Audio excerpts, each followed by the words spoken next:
পাড়ার কাকিমারা যখন বিয়ের নিমন্ত্রণ করতে আসে, প্রথমে এসে বলে, কিরে তোর বিয়ে কবে খাবো?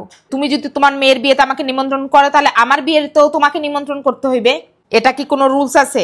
আমার বিয়েতে নিমন্ত্রণ নাও করতে পারি, তোমাকে বিয়েও আমি না করতে পারি, সেটা আমার ব্যাপার। বিয়ে বাড়িতে আমার কিন্তু তেমন ইন্টারেস্ট নাই, আমি কেবলমাত্র খাইতে যাই। আমি বউয়ের দিকে কিন্তু তেমন ভাবে তাকাইও না। তাকাইয়া কি হবে? বউকে তো চেনাই যাইবে না। কালকে রাস্তা হলে চিনতেই পারবো না যে এইটার বউ। কালকের বউ ভাত খাইতে গেছিলাম, তাই বউ দেখে লাভ নাই। আর মনে মনে ভাবতেছো এক্সচেঞ্জ হবে কি না? এই প্রোডাক্ট এক্সচেঞ্জ হয় না। আমার একদম ইচ্ছা নাই ছবি তোলার, কিন্তু না, জোর করে ছবি তুলবে, এমন ভাব করবে ফ্রন্ট পেজেই যেন আমার ছবিটা থাকবে।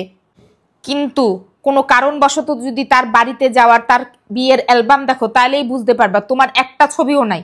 তাহলে সেই দিন কেন এতগুলো ছবি তুলছিল টান দিয়ে দিয়ে? বিয়ে বাড়িতে কোনো কারণে যদি তুমি তাড়াতাড়ি চলে যাও আর ভাবো যে স্টলে খাবো, তখন সেখানে কিন্তু চিকেন পকোড়া থাকে না, থাকে ভেজ পকোড়া। যতটা না বিয়ের কোণের কাছে ভিড় আছে, তার চাইতেও বেশি খাবার স্টলে ভিড়। দেখে তো মনে হয় সবাই অনেক দিনের ভুকা, অনেক দিন কিছু খায় নাই, প্রায় 4-5 দিন তো খাই নাই।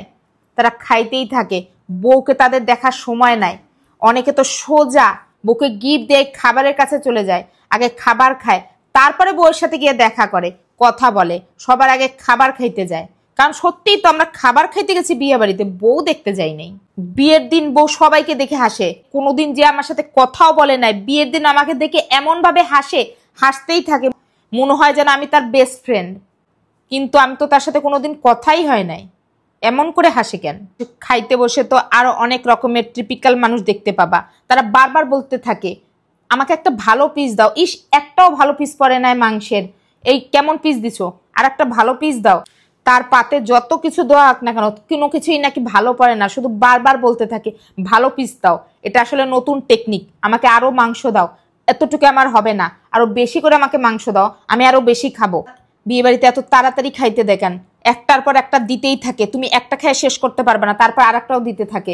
মনে হয় যেন তারা প্রতিযোগিতা করছে, একটার পর একটা দিতেই থাকে। 10 মিনিটের ভিতরে তোমার প্লেট একদম ভর্তি করে দেবে, কিন্তু তুমি কিন্তু খাইতে পারবে না, তোমার পেট কিন্তু খালি, প্লেট ভরা।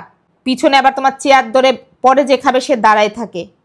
দাঁড়াই থাকে মানে রীতিমতো তাকায় থাকে, তুমি খাইতেই পারবে না, এমন ভাবে তাকায় থাকে। দিদি আর কত খাবা? আর খাইতে হবে না, আমাদের খিদা পাইছে, আমরা বসবো। যখন টিস্যু পেপারটা খুঁজি, তখন দেখি হাতে টিস্যু পেপারটা নাই, টেবিলের নিচে টিস্যু পেপার। তখন হাত কি দিয়ে মুছবো সেটাই ভাবতে থাকি। অনেকে তো অ্যাডভাইস করে বিয়ের প্যান্ডেলে মুছে ফেল, কিচ্ছু হবে না, আমিও মুছে আসছি।